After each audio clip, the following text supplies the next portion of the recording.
UNSC में चीन पाकिस्तान की हुई फजीहत। कश्मीर पर फिर फेल हुई चीन पाकिस्तान की चाल। परिषद ने जम्मू कश्मीर को द्विपक्षीय मुद्दा बताया। अपने फ्रेंड चीन के जरिए जम्मू कश्मीर को अंतरराष्ट्रीय मसला बनाने की कोशिश में जुटे पाकिस्तान को एक बार फिर से मुंह की खानी पड़ी है। जम्मू कश्मीर पर संयुक्त राष्ट्र सुरक्षा परिषद में हुई अनौपचारिक चर्चा बिना किसी निष्कर्ष के ही खत्म हो गई। बंद कमरे में हुई बैठक में ना तो चर्चा का कोई रिकॉर्ड मेंटेन किया गया और ना ही अपना कोई निर्णय जाहिर किया गया।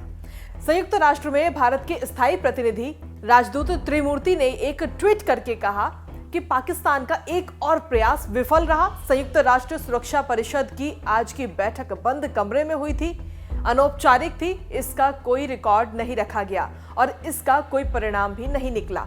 लगभग सभी देशों ने माना कि जम्मू कश्मीर एक द्विपक्षीय मसला है और सुरक्षा परिषद के समय और ध्यान का हकदार नहीं है। सूत्रों के मुताबिक जम्मू कश्मीर से अनुच्छेद 370 हटाने की पहली वर्षगांठ पर पाकिस्तान ने इस मसले को सुरक्षा परिषद में उठाने की चाल चली थी। लद्दाख को केंद्र प्रशासित रुख बनाने के फैसले और एलएसी पर भारत के कड़क रुख से बौखलाया हुआ चीन भी अपने सदाबहार दोस्त पाकिस्तान की इस चाल में शामिल हो गया। बुधवार को हुई यूएनएससी की अनौपचारिक बैठक। कई देशों ने किया चीन के प्रस्ताव का विरोध।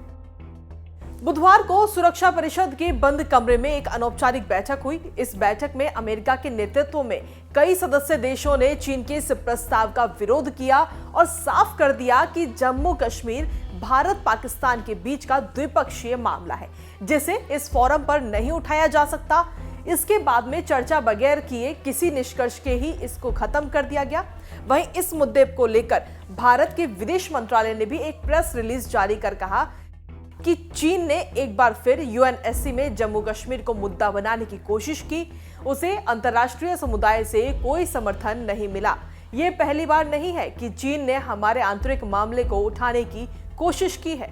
हम उसकी इस दखल अंदाजी को सख्ती से खारिज करते हैं। ऐसी कोशिशों से सही सबक ले चीन।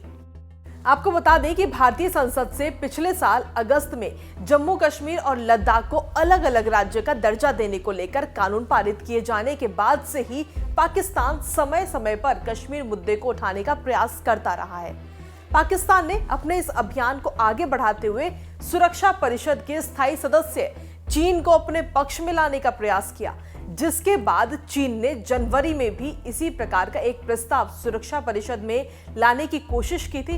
हालांकि तब भी उसे मुंह की खानी पड़ी थी और प्रस्ताव बिना किसी निष्कर्ष के ही रद्द कर दिया गया था। यूएन में भारत के स्थायी दूत त्रिमूर्ति ने कहा कि पाकिस्तान चाहे कितनी भी कोशिश कर ले, वो जम्मू कश्मीर को अंतर्राष्ट्रीय मुद्दा बनाने में सफल नहीं हो सकेगा। किसी झूठ को 100 बार बोल देने से वो सच नहीं हो जाता। ये चर्चा अन्य मुद्दों की श्रेणी में हुई थी। इस श्रेणी में कोई भी सदस्य किसी भी मुद्दे को उठा सकता है। इस श्रेणी में होने वाली चर्चाओं की कोई गंभीरता नहीं होती। इस बेनतीजा बैठक से पाकिस्तान के प्रयासों को एक और करारा झटका लगा है।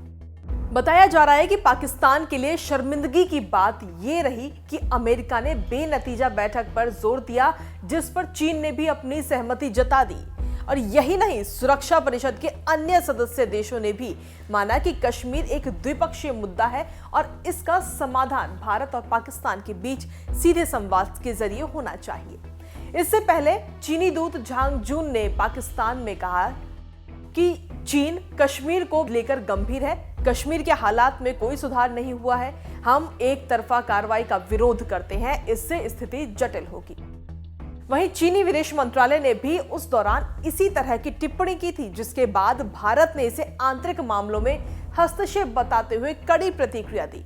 भारत के विदेश मंत्रालय के प्रवक्ता अनुराग श्रीवास्तव ने कहा था कि चीन का इस पर कोई नियंत्रण नहीं है। चीन को अन्य देशों के आंतरिक मामलों में हस्तक्षेप नहीं करना चाहिए। आपको बता दें कि अगस्त 2019 में हुई पहली अनौपचारिक बैठक में चीन ने कश्मीर से विशेष राज्य का दर्जा हटाए जाने पर भारत की कड़ी आलोचना की थी।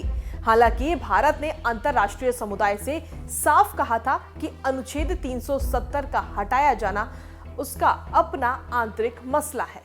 हमसे जुड़े रहने के लिए हमारे YouTube चैनल को सब्सक्राइब करें और नई वीडियो की नोटिफिकेशन के लिए बेल आइकॉन को दबाएं। अगर आप ये वीडियो Facebook पर देख रहे हैं तो लाइक जरूर करें और ज्यादा से ज्यादा शेयर करें। धन्यवाद।